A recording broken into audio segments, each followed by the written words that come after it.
Hi guys, I've been getting so many questions on my videos and here on YouTube and also through my runs on Strava, and I thought good opportunity to do a video of a Q&A.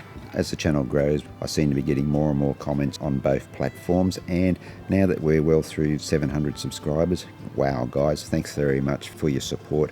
Really do appreciate everyone who has taken the time to click that subscribe button or give one of my videos a thumbs up for a like, so really do appreciate it. Good opportunity to do a Q&A now that the channel is building quite a following. So let's dive right in now and start on these Q&As. Okay, the first one comes from George, and he just wants to know if have I started using the chest strap to measure my heart rate. Well George, I still haven't got around to buying one of those chest straps.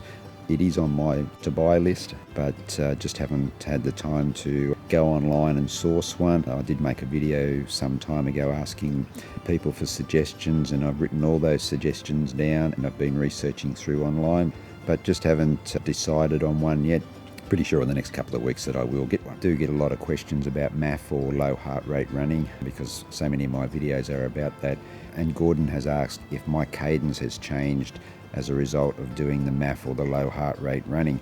I haven't noticed a change, Gordon. I'm still around that mid 170, and it doesn't really seem to change whether I'm running faster or running slower. I'm sort of in that 170 to 180 cadence and quite happy there now. I know that there's a lot of people out there who do give a lot of credence to their cadence. For me, I'm just really working on getting that foot strike towards that 4 foot more so than the cadence, but it hasn't seemed to have affected me in that sort of mid-range cadence. I'm quite happy to be in that 170 to 180, so thanks for your question, Gordon. Now here's a question that pops up a lot.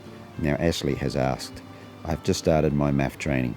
To start with, is it best to work on jogging in hours a week or use mileage?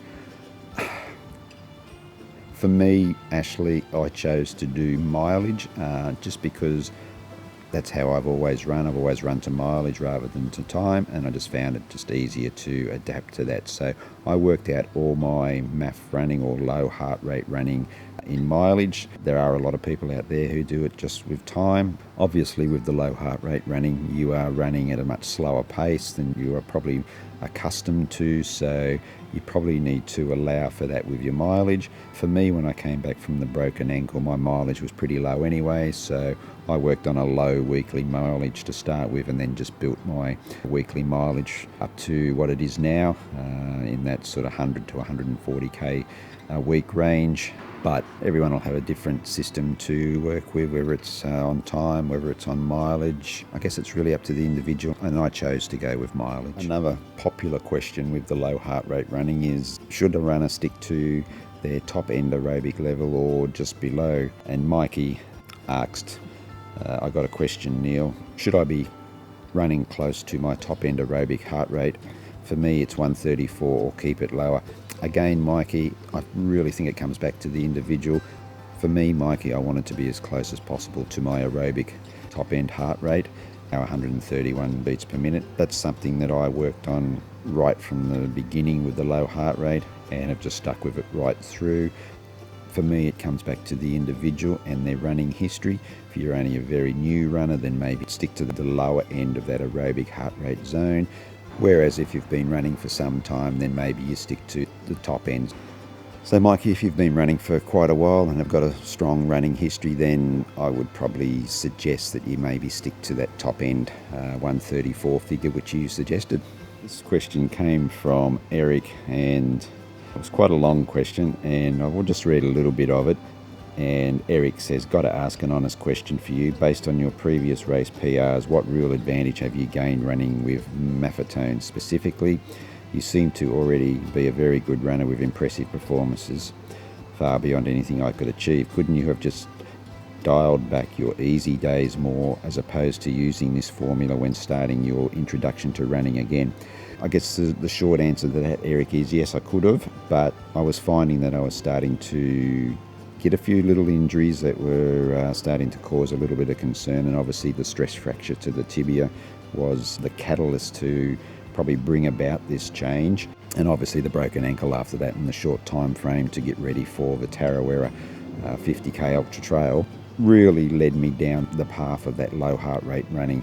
So yes, I could have gone back to it, but I think that in the long run, and I want to continue running for as long as I can, so I needed to change the way that I ran, and the low heart rate running way of things just appealed to me, that I could still maintain a reasonably high weekly mileage, enjoy my running. And I guess the benefits of that low heart rate running now is that I have built that aerobic engine, and has given me the scope to get back to running at some similar paces that I was pre those injuries. I do think that yes, I could go back to that way of running, but I'm really enjoying my running at the moment, and sticking with this low heart rate running going forward seems to be the right move for me. Hope that answers your question, Eric. Okay, so I've got a question here from, I hope I get this name right, Thabiso. Apologies if I haven't got that right. Thabiso has been running using MAF since February, and has done close to 1,000 kilometres in that time. Now he just wants to know how he can improve his pace. I have covered off on this in a previous video where I played around with the MAF, or the low heart rate running, early on with some interval type running done at that level. What I did was worked out an interval session and did that at the MAF, or the low heart rate running, and making sure that between each interval gave myself a good rest and recovery. So that was an introduction to the speed work with the MAF. Another way to perhaps improve your speed is to do a monthly MAF test over a little bit shorter distance than what you've been running normally. As you get deeper into MAF and you've built that aerobic engine, then from time to time it is very beneficial to introduce a speed block. Now that speed block could be 4 weeks, it could be 6 weeks, and within that block you could do intervals, you could do tempo runs, you could do progressive runs, or you could do a straight out time trial, or even a race. These are all little things that you can do to improve your speed. And then when you do return to the MAF after that speed block, hopefully that you'll find that you have increased your speed at that MAF, or low heart rate level. Just keep continuing along those lines until you feel you have plateaued again, and then introduce another speed block. So there you go, guys. Just a few answers to some of your questions you've been sending through to me. If you do have any comments that you want to make for the videos, please hit me up in the comments down below. And if you're liking the channel and you haven't already done so, please consider subscribing. Really do appreciate everyone's support. Don't forget to show the video a little bit of love with a thumbs up, like. And that's about it, guys. So until the next video, stay safe, happy running. Hooroo!